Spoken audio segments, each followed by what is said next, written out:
Welcome back to Energy and Cleaning and Life Hacks. My friend, I bet you have been using these things wrong your whole life. Reynolds wrap, tin foil, parchment paper, wax paper. Let me show you how. First trick you might know. The second one, my guess is you didn't know. All right, right here, aluminum foil. See this little thing that pushes in? Yes, you want to push and pop that out so that this rolls more easily and stays in place within the box, especially as this goes down. You know, it's like jiggling all in there. That's going to help keep it in place.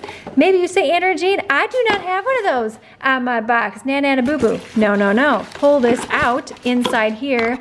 There's a hidden function. Do you see this little tabby in there?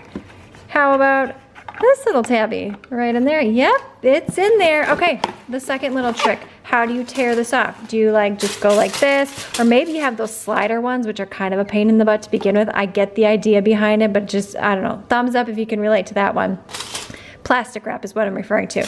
And you're going like this, and then you're tearing it, and you're like, oh, that just looks terrible, and whatever you're cooking, you're like, I'll just leave it, or maybe I'll just take some time and like try to make a nice packet because I'm gonna grill something. And then you got this thing happening up in here. Yeah, does that happen to you? Or how about on your wax paper? Same thing. Haha, here's the solution. And please share this with your friends and family, Pinterest, wherever else you like to spend your time. Okay, pull out the length that you need. Oh, okay, that sounds well good.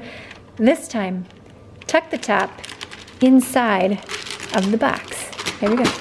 Just like that. Look it. Now, watch. Doop, ba-doop, ba-doop, ba-doop, ba-doop. Straight line every time, my friend. If you love food and kitchen hacks, click the video on screen now. Thumbs up, subscribe. Now we'll see you, my friend, in the next one.